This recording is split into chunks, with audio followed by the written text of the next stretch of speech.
Welcome to the Nerd Party. Oh, Miles here.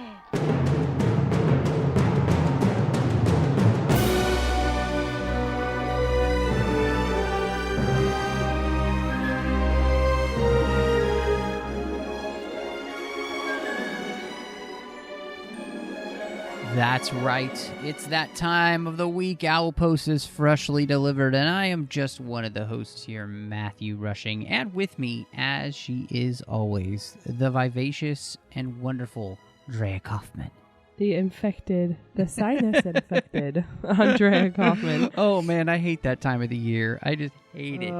It's terrible. Yeah. You know what isn't terrible, though? Getting new reviews. Yes, absolutely. Yes. I knew where you were going. Yeah, that's same wavelength. Yeah, we didn't even talk about this beforehand. So, but no, this review was great. It said the best owl post this side of the wizarding world, 5 stars from J.M. Scott, and they said Owl Post is a great way to read Harry Potter. I got dyslexia. It's hard for me to get into books or read them. Love the series, love the world, and it makes you want to be a wizard or a witch. I've known Matthew for years. I see him on Deep Space Nine or with Andrea and the 602 Club. With Andrea, she's great as well, and they make it wonderful to understand and love the series even more. But thank you so much. That's a great review. That means so much to us to hear. Yay, thank you. It's also nice that they find us other places. Yeah, that is cool. And that they make Harry Potter better. That's probably more important, but yeah.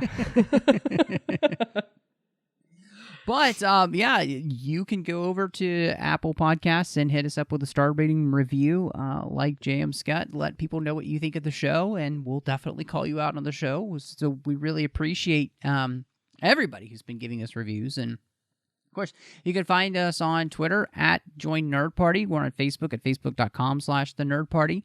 And then you can find us online at thenerdparty.com. And while you're over there, if you wanted to send us an email, go to thenerdparty.com/contact, choose a show, choose Owl Post, and then the email will come to Dre and I, and we'll be able to talk to you that way. So this chapter is chapter 13 of the Goblet of Fire, and it's called Mad-Eye Moody. And I do have to say, it's very funny to start out with the kids there at breakfast talking about what they're going to be doing that week. And Ron turns to Hermione and goes, "Oh, I see you're eating again." No, I actually like it. He actually says something different. He says something along the lines of like, "I see you found a different way to fight for the rights of elves." And then it goes to her like shoveling food in her mouth. And she was like, "Yeah, blah, blah, blah." And then he's like, "And you got hungry." Yep. And she's like, "Well, yeah." Oh, I just love it. Because it's just, it's a nice little moment between those two. Like him just kind of like ribbing her. "Oh, I see you decided it was okay to eat again." Like, yeah, because you're hungry, and it's not really, you can't really not eat.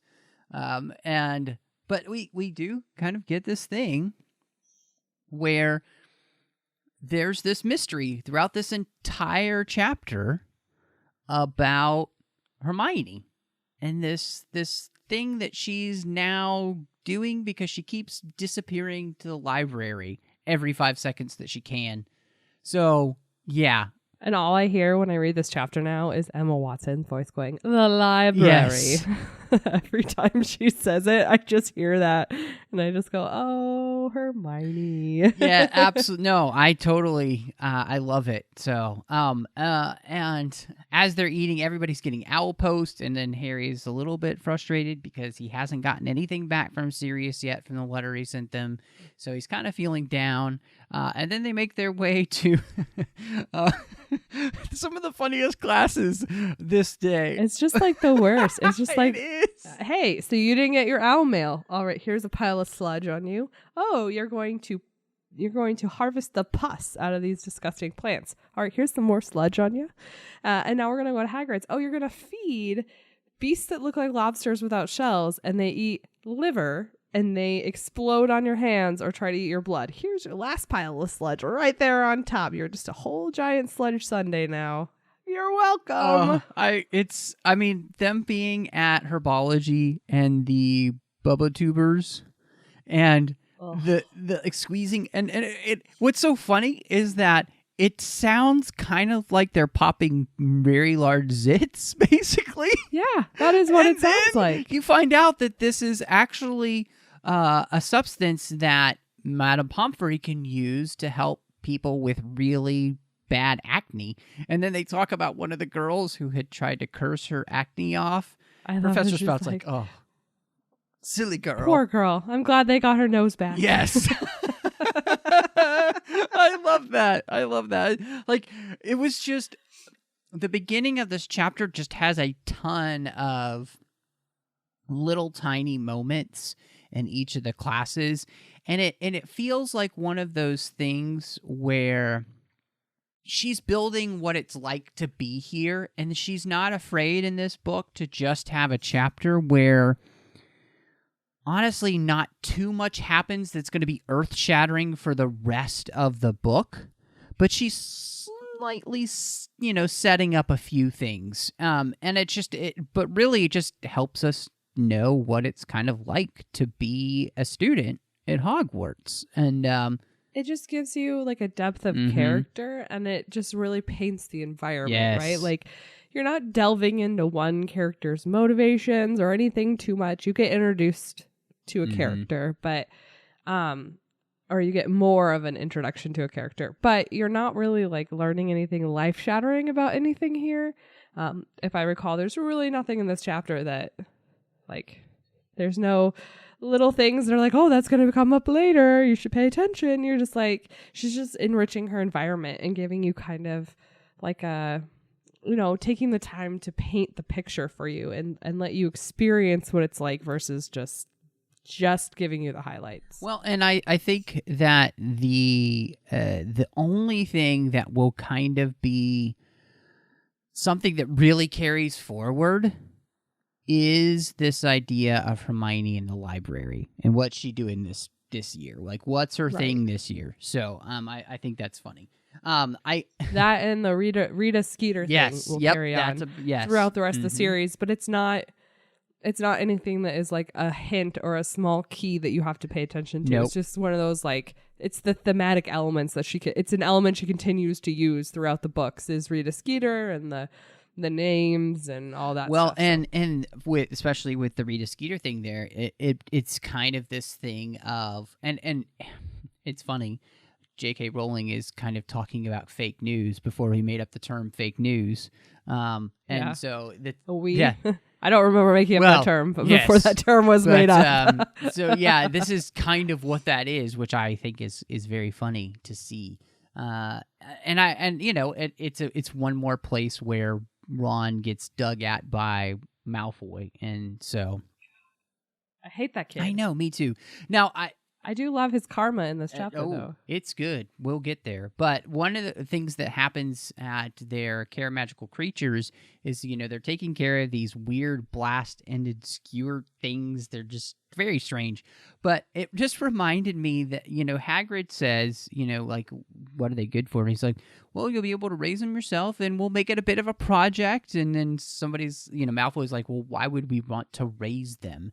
And Hagrid and his creatures, the fact that he's somebody who really cares for him, it's so interesting because, now retroactively, it's like he's so much like Newt Scamander.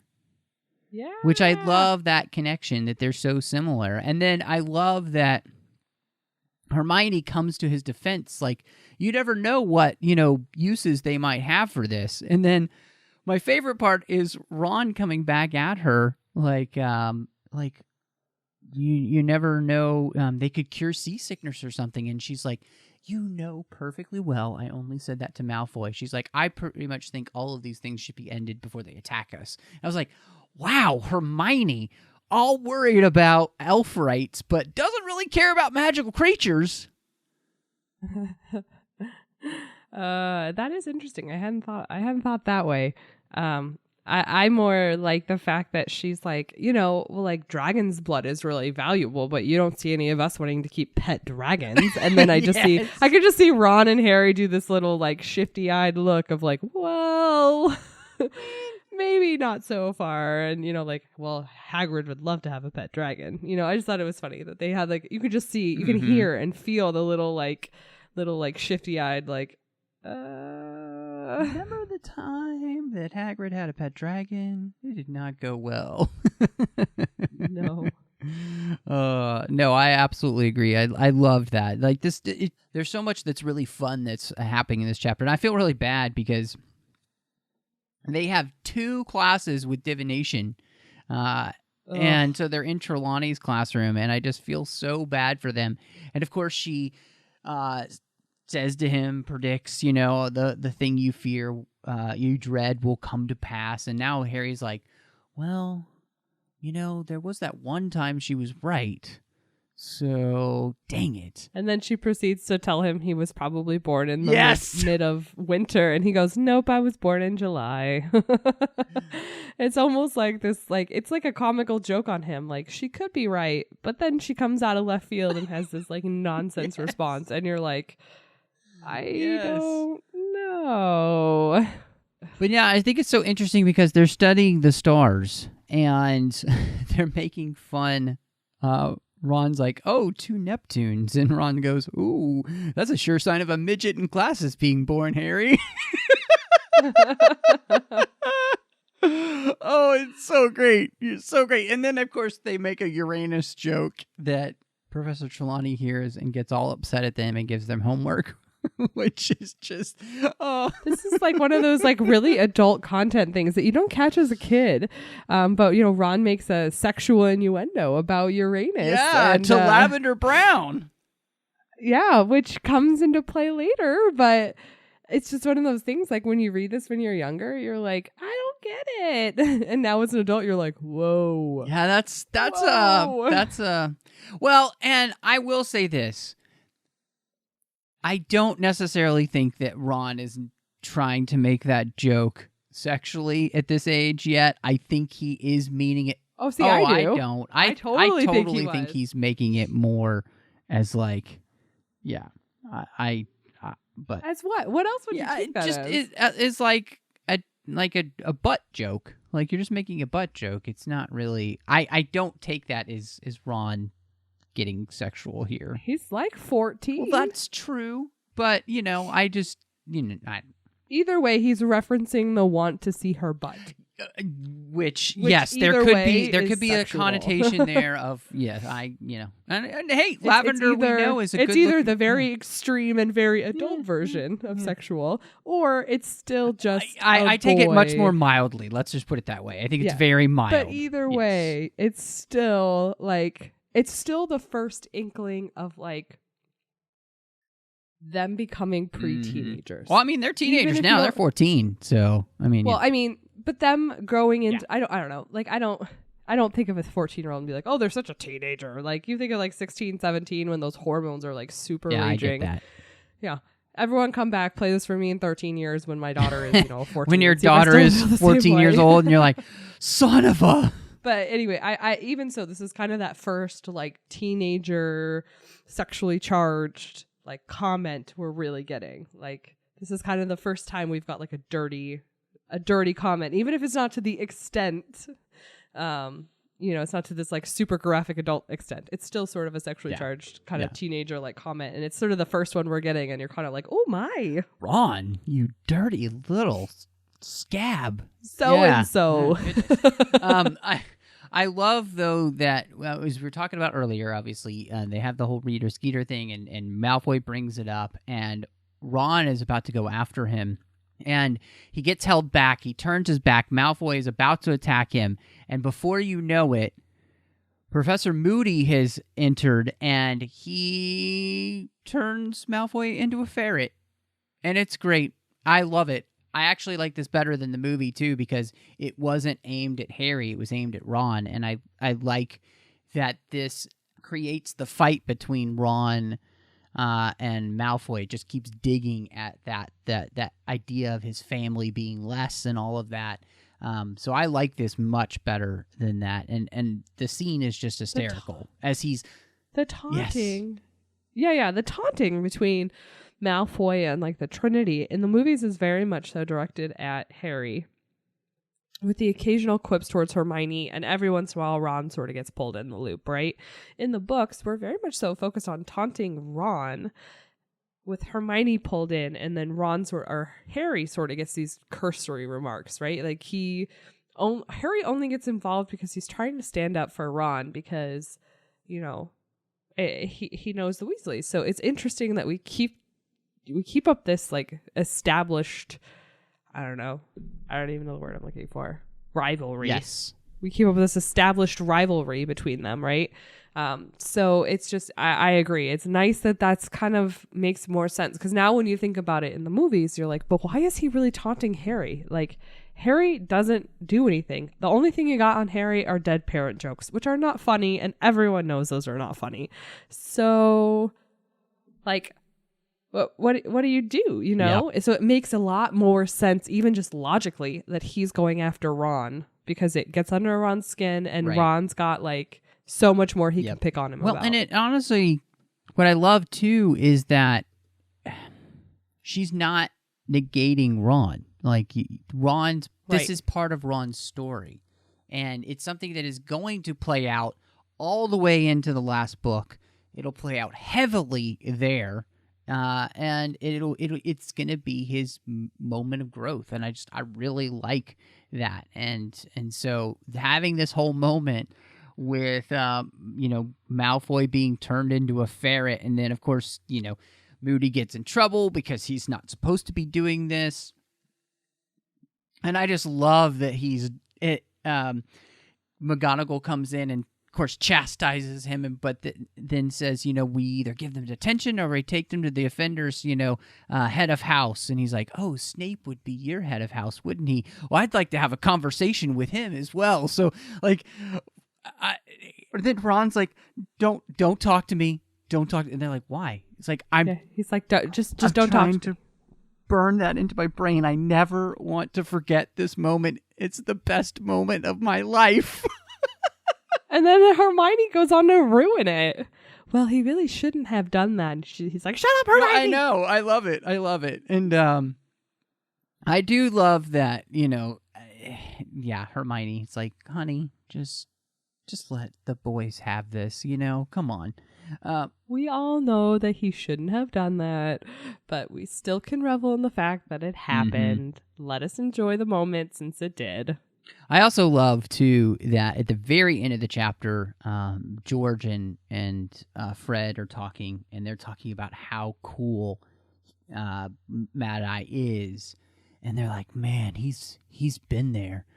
He knows what he's doing. And they're all like, what? And they're like, man, the fight in the dark arts. Like, they are just taken with this new teacher. And I kind of love You're talking about him like someone talks about the dude.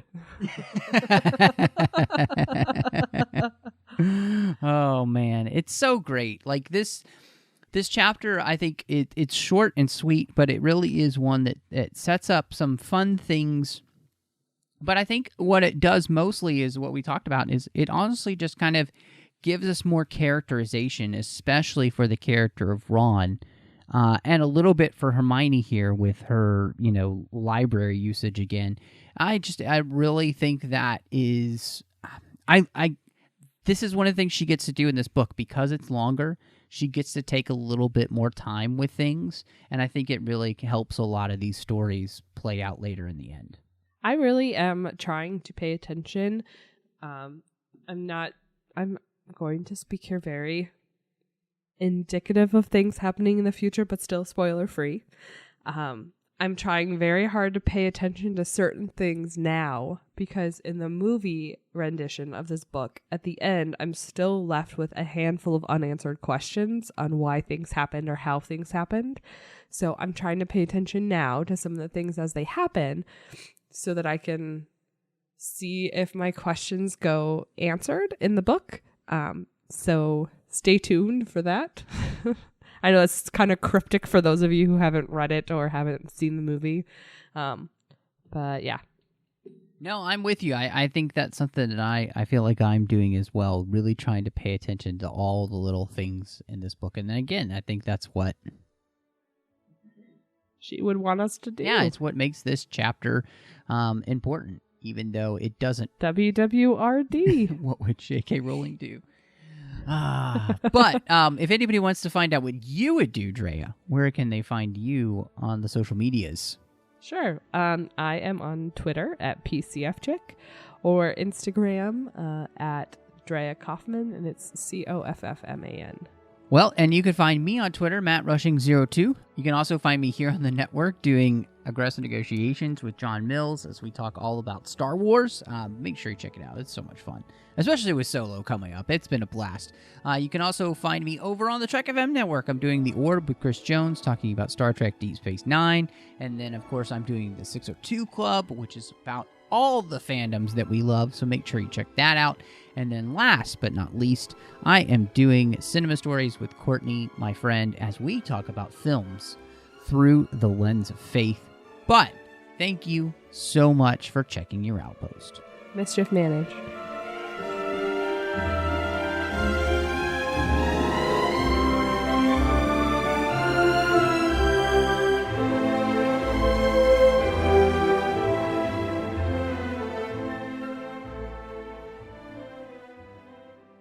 Join the revolution. Join the Nerd Party.